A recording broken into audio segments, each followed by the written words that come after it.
ونستعينه ونستغفره من يهده الله فلا مضل له ومن يضلل فلا هادي له وأشهد أن لا إله إلا الله وحده لا شريك له وأشهد أن سيدنا ونبينا وحبيبنا وشفيعنا وقرة أعيننا محمدا عبده ورسوله صلی اللہ تبارک و تعالی علیہ وعلى آلہ واصحابہ وازواجہ وذریتہ وبارک وسلم تسلیما کثیرا اما بعد فاعوذ باللہ من الشیطان الرجیم بسم اللہ الرحمن الرحیم قل لا اسألکم علیہ اجرا الا المودۃ فی القربى وقال النبی صلی اللہ علیہ وسلم انی تارک فیکم الثقلین احدہما کتاب اللہ فیہ الہدی والنور واہل بیتی اذکرکم اللہ فی اہل بیتی اذکرکم اللہ فی اہل بیتی او کما قال علیہ الصلاۃ والسلام سبحان ربک رب العزۃ عما یصفون وسلام علی المرسلین والحمد للہ رب العالمین اللہم صلی علی سیدنا محمد وعلی آل سیدنا محمد وبارک وسلم۔ میرے محترم بھائیو اور دوستو،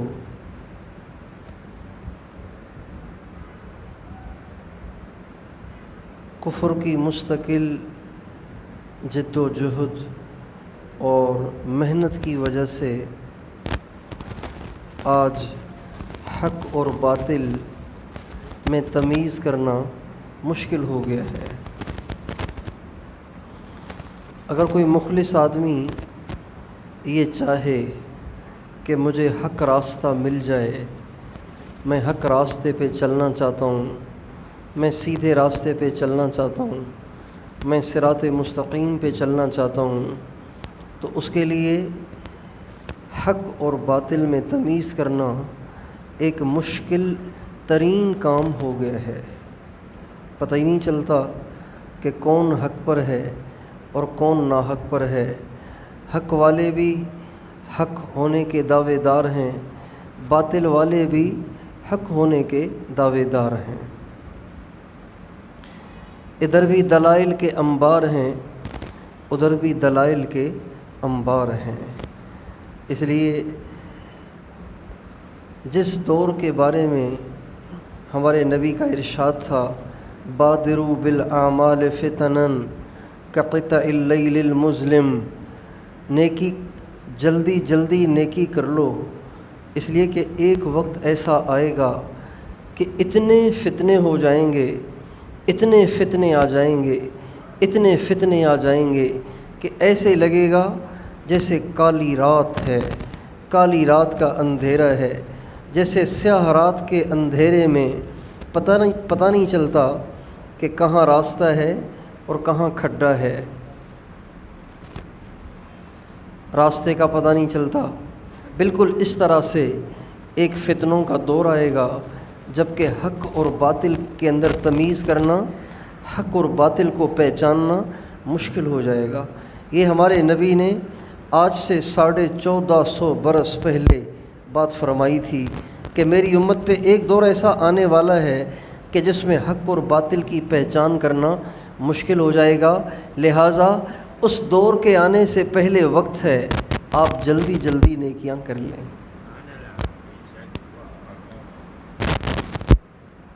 تو آج صراط مستقیم کی تشخیص ایک عام آدمی کے لیے ایک مشکل کام ہو گیا ہے۔ ناحق کی دعوت دینے والوں کو بھی آپ دیکھیں گے کہ وہ دھڑا دھڑ قرآن پڑھیں گے، اور حق والے تو پڑھیں گے ہی قرآن،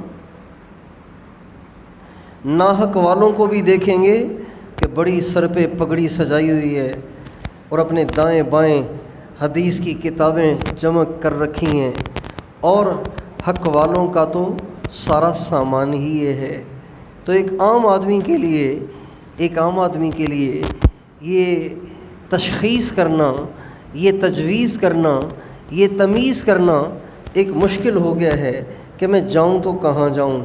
سرکار دو عالم صلی اللہ علیہ وسلم نے دو دفعہ ایک تو میدان عرفات میں اور ایک غدیر خم کے موقع پر، غدیر خم میں آپ نے خطبہ دیا۔ غدیر کہتے ہیں چھوٹی نہر کو عربی میں غدیر کہتے ہیں۔ خم ایک جگہ کا نام ہے، خم مکے اور مدینے کے درمیان ایک جگہ ہے، اس کا نام خم ہے۔ وہاں پہ پانی کی ایک چھوٹی سی نہر بہتی تھی، وہاں پہ آپ نے خطبہ دیا تھا۔ اور میدان عرفات میں یوم عرفہ 9 ذی الحجہ کو بھی آپ نے خطبہ دیا تھا۔ ان دونوں خطبوں میں آپ نے ایک بات کا تکرار فرمایا۔ آپ نے فرمایا انی تارکن فیکم الثقلین، میں تم میں 2 چیزیں چھوڑ کے جا رہا ہوں۔ انی تارکن فیکم الثقلین، میں تم میں 2 بھاری چیزیں چھوڑ کے جا رہا ہوں، ہلکی نہیں ہیں، بہت بھاری ہیں۔ کیا مطلب؟ ان کی عظمت بہت زیادہ، ان کی شان بہت زیادہ، ان کا رتبہ بہت بڑا، اور ان کا مرتبہ بہت اونچا۔ یہ مطلب تھا ثقلین کا۔ میں تم میں 2 بڑی عظیم شان، بڑی عظمت والی اور بڑے رتبے والی چیزیں چھوڑ کے جا رہا ہوں۔ لن تذلوا ما ان تمسکتم بہما، جب تک تم ان دونوں کو اپنے ساتھ مضبوطی سے پکڑے رکھو گے تم گمراہ نہیں ہوگے۔ یعنی حضور اکرم صلی اللہ علیہ وسلم نے اس شخص کی ہدایت کی گارنٹی دے دی جو ان 2 چیزوں کو لازم پکڑ لے۔ تو اب بتائیے، حق اور باطل میں تمیز کرنا آسان ہو گیا نا، حق اور ناحق میں تمیز کرنا آسان ہو گیا۔ اور میں 2 چیزیں چھوڑ کے جا رہا ہوں، ان 2 کو مضبوطی سے پکڑ لو گے گمراہ نہیں ہوگے۔ احدہما کتاب اللہ، ان میں سے ایک کتاب اللہ ہے، اللہ کا کلام ہے۔ فیہ الہدی والنور، اس میں نور بھی ہے، اس میں ہدایت بھی ہے۔ کتاب اللہ کو چھوڑ کے جا رہا ہوں، اس کو چھوڑنا نہیں، اس کو مضبوطی سے پکڑے رکھنا۔ مضبوطی سے پکڑنے کا کیا مطلب ہے؟ سینے سے چمٹائے بیٹھے رہو نہیں، یہ مطلب نہیں ہے۔ کوئی بھی سمجھدار اس کا یہ مطلب نہیں لے گا۔ اس کی مثال ایسی لے لیں جیسے کوئی بڑا دنیا سے جاتے جاتے اپنے کسی چھوٹے کو کوئی نصیحت کرے اور کہے بیٹا اس بات کو مضبوطی سے پکڑنا۔ کیا مطلب؟ اس کو پرچی پہ لکھ کے جیب میں ڈال لو، یہ مطلب نہیں ہے اس کا۔ اس کا مطلب یہ ہے کہ ہمیشہ اس پہ عمل کرنا، ہمیشہ اس کا خیال کرنا، اس بات کو کبھی ہاتھ سے چھوٹنے نہ دینا، اس بات پہ ہمیشہ عمل کرنا۔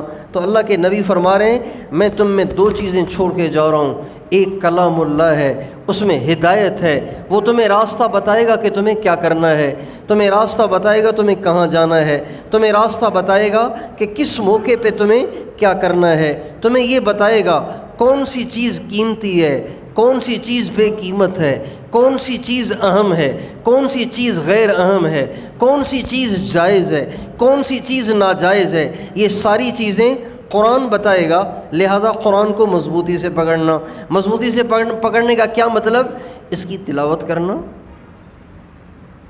اس کے مضامین کو سوچنا، اس کے مضامین میں غور و فکر کرنا اور اس کے حقائق تک پہنچنے کی کوشش کرنا اور اس کو اپنی زندگی میں لانا۔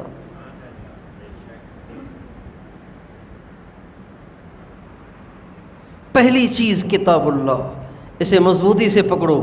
آج میں اور آپ اپنی زندگی میں غور کریں، ہم نے قرآن کو کتنا مضبوط پکڑ رکھا ہے۔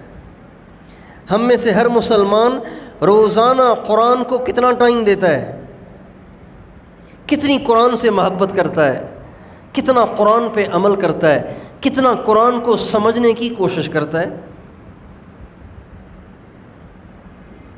ہم جتنے بیٹھے ہوئے ہیں نا، بچپن سے سورہ فاتحہ پڑھ رہے ہیں، لیکن ہم میں کتنے ایسے ہیں جن کو پتہ ہی نہیں کہ سورہ فاتحہ میں پڑھا کیا جا رہا ہے۔ اتنی قرآن سے ناآشنائی ہے، اتنی قرآن سے دوری ہے، اتنا قرآن سے بودھ ہے کہ وہ صورتیں جو ساری زندگی پڑھ پڑھ کے ازبر ہو گئی ہیں، انا اعطیناک، قل هو اللہ احد، الم تر اور لیلاف اور ارید الذی، ان کا بھی ترجمہ نہیں آتا، ان کا بھی مفہوم نہیں آتا، اس کے بارے میں پتہ نہیں چلتا کہ میرا رب ان صورتوں میں مجھ سے کیا کہہ رہا ہے۔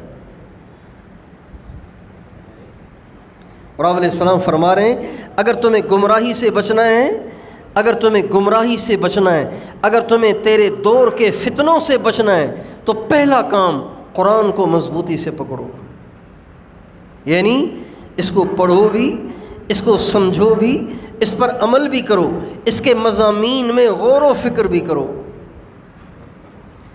نبی کریم صلی اللہ علیہ وسلم بہت قرآن پڑھتے تھے،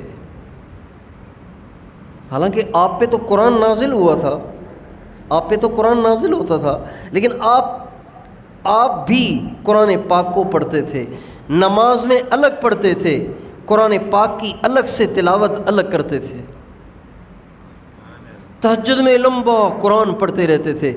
اور آپ علیہ السلام، ایک صحابی کہتے ہیں ایک دفعہ میں نے آپ علیہ السلام کے گھر میں رات گزاری، تو آپ علیہ السلام تہجد کے لیے اٹھے تو آقا کو دیکھ کر مجھے بھی شوق ہوا کہ چلو میں بھی پڑھ لوں، چنانچہ میں بھی کھڑا ہوا، آپ نے اللہ اکبر کہہ کر نیت باندھ لی، میں نے کہا چلو آقا کے پیچھے پڑھنے کی برکت ہی اور ہے، تو میں نے حضور کے نیچے تہجد کی نیت باندھ لی۔ آپ علیہ السلام نے سورہ فاتحہ پڑھی، سورہ فاتحہ کے بعد سورہ بقرہ پوری پڑھ لی، 2.5 پارے کی صورت، پوری سورہ بقرہ پڑھ لی۔ کہنے لگے میں ہر تھوڑی دیر کے بعد سوچتا اب آقا رکوع میں جائیں گے تو میں بھی رکوع میں جاؤں گا، لیکن آپ ٹھہر ہی نہیں رہے، اور جو ہمارے نبی سورہ بقرہ پڑھ رہے تھے وہ صحابی کہتے ہیں کہ آپ کیسے، جیسے آج کل ہمارا حافظ پڑھتا ہے نا تراویح میں ٹھکا ٹھک شالیمار ایکسپریس کی طرح سے، آپ ایسے نہیں پڑھ رہے تھے، ہمارے نبی سورہ بقرہ پڑھ رہے ہیں، پڑھتے پڑھتے جہاں جنت کی بات آتی آپ جنت کی دعائیں شروع کر دیتے، جہاں جہنم کی بات آتی آپ جہنم سے پناہ کی دعائیں شروع کر لیتے، قیامت کی بات آتی آپ لرز جاتے، کانپ جاتے، رونا دھونا شروع کر دیتے، ٹھہر کے آپ قرآن پڑھتے۔ اس طرح آپ نے سورہ بقرہ پڑھ لی۔ اچھا، سورہ بقرہ پڑھ کے آپ نے سورہ آل عمران شروع کر لی۔ وہ کہنے لگے میں نے سوچا کہ چلو آل عمران بھی پڑھ لیں پھر تو رکوع کر لیں گے، لیکن آپ نے سورہ آل عمران پڑھ کے پھر آگے اگلی سورہ شروع کر دی، وہ ختم کر کے اس سے اگلی سورہ شروع کر لی، 4 پارے آپ نے اس طرح پڑھ دیے۔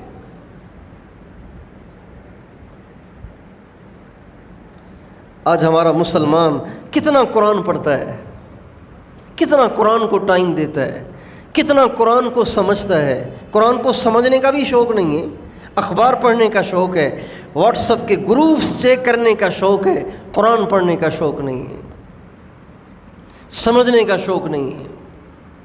ایسے جیسے کوئی عملیات کی کتاب ہے، ایسے لگتا ہے جیسے قرآن کوئی وظیفوں کی عملیات کی کتاب ہے۔ جب کوئی مسئلہ آئے گا، روزگار کا مسئلہ ہوگا تو قرآن لے کے بیٹھے رہیں گے، سورہ واقعہ پڑھیں گے، دکان پہ جائیں گے یاسین شریف پڑھیں گے، اس لیے کہ اس سے برکت ہوگی۔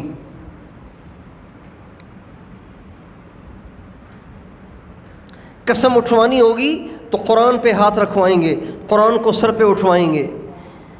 پیسوں کے چوری ہونے کا اندیشہ ہوگا، قرآن میں ڈال کے ڈاکے رکھ دیں گے، قرآن میں ڈال کے رکھ دیں گے پیسے۔ احدہما کتاب اللہ فیہ الہدی والنور، اس میں ہدایت ہے، یہ قرآن آپ کو گائیڈ کرے گا کہ آپ نے کیا کرنا ہے۔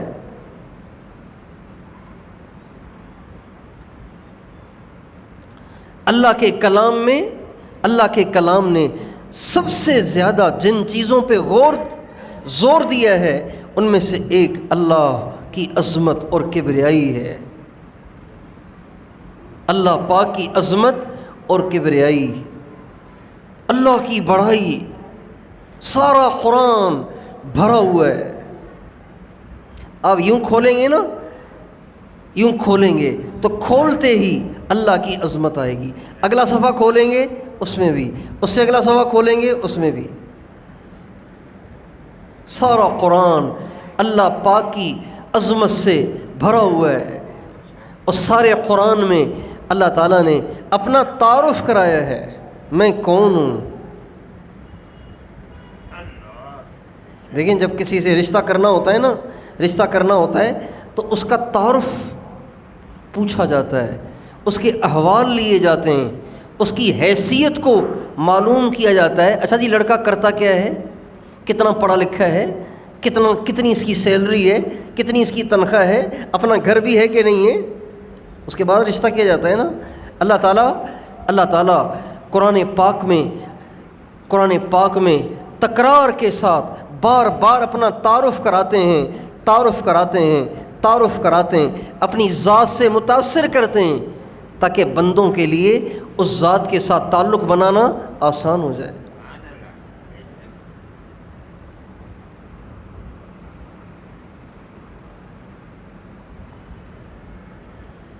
اللہ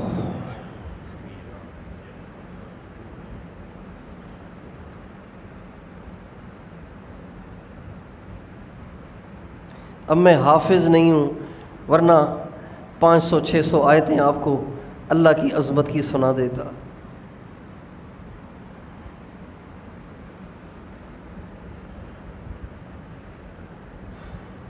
ساری دنیا سے کٹ کر، لا تعلق ہو کر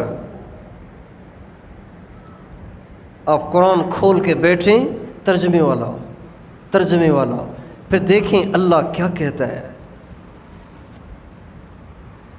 ان ربکم اللہ، الفاظ تو دیکھو کیا ہیں. ان ربکم اللہ الذی خلق السماوات والارض، تمہارا رب وہ ہے جس نے 7 آسمان، اتنی بڑی زمین بنائی ہے.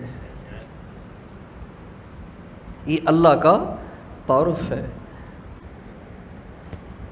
ربنا اللہ، ربنا الذی اعطى كل شیء خلقه ثم هدى. موسیٰ علیہ السلام سے جب فرعون نے کہا نا تیرا رب کون ہے جس کی طرف تو دعوت دے رہا ہے، میرے سوا تو کوئی رب ہے نہیں، تیرا رب کون ہے جس کی تو دعوت دے رہا ہے، تو فرمانے لگے ربنا الذی اعطى كل شیء خلقه ثم هدى، میں اس رب کی دعوت دے رہا ہوں جس نے ساری کائنات کو بنایا ہے. تو نے کیا بنایا ہے؟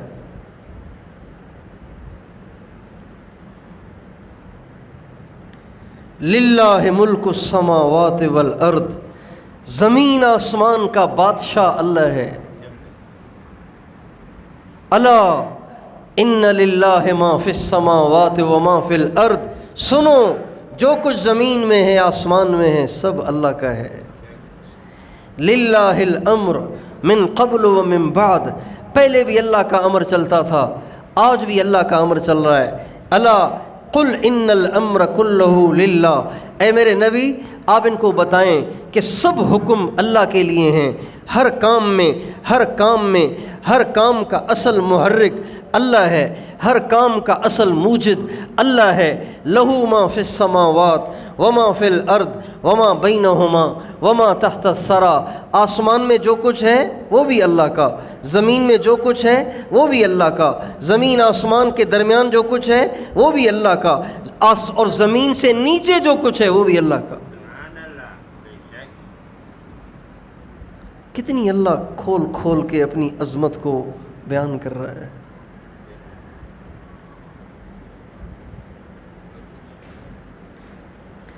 تو قرآن پاک کا ایک مضمون اللہ کی عظمت اور کبریائی، اور ایک مضمون قیامت کی ہولناکی، قیامت کا دن، حشر کا دن، اللہ کے سامنے پیشی، زمین ٹوٹ جائے گی، آسمان پھٹ جائے گا، ستارے بے نور ہو جائیں گے، سورج بے نور ہو جائے گا، دن اور رات کا نظام درہم برہم ہو جائے گا، دنیا میں کوئی باقی نہیں بچے گا، صرف اللہ کا نام رہے گا. قرآن پاک میں سینکڑوں جگہ اللہ نے اس کی منظر کشی کی ہے. منظر کشی، ہمارے نبی کا ارشاد ہے جو تم میں سے چاہتا ہے کہ قیامت کو آنکھوں سے دیکھے، موجودہ دور کی زبان کے لحاظ سے کہیں گے جو یہ چاہتا ہے کہ قیامت کی ویڈیو دیکھے، من سرہ ان ينظر الى یوم القیامت رأی عین، جو یہ چاہتا ہے کہ قیامت کو آنکھوں سے دیکھے یعنی قیامت کی ویڈیو دیکھے، اس کو چاہیے کہ سورہ اذا الشمس کورت کی تلاوت کرے۔ اللہ تعالیٰ نے اس میں اللہ پاک نے اس میں قیامت کے دن کی تصویر کشی کی ہے۔ اذا الشمس کورت وَإِذَا النُّجُومُ انْكَدَرَتْ وَإِذَا الْجِبَالُ سُيِّرَتْ وَإِذَا الْعِشَارُ عُطِّلَتْ وَإِذَا الْوُحُوشُ حُشِرَتْ وَإِذَا الْبِحَارُ سُجِّرَتْ وَإِذَا النُّفُوسُ زُوِّجَتْ وَإِذَا الْمَوْءُودَةُ سُئِلَتْ بِأَيِّ ذَنبٍ قُتِلَتْ وَإِذَا الصُّحُفُ نُشِرَتْ وَإِذَا السَّمَاءُ كُشِطَتْ وَإِذَا الْجَحِيمُ سُعِّرَتْ وَإِذَا الْجَنَّةُ أُزْلِفَتْ عَلِمَتْ نَفْسٌ مَّا أَحْضَرَتْ۔ ان آیات میں اللہ نے قیامت کے دن کی منظر کشی کی ہے۔ اور تیسری چیز اللہ تعالیٰ نے جس پہ قرآن پاک کے اندر شدید زور دیا ہے وہ جنت کے انعامات ہیں، جنت کی نعمتیں ہیں اور جہنم کے عذاب ہیں۔ جنت کی رغبت دلائی ہے، جہنم سے ڈرایا ہے۔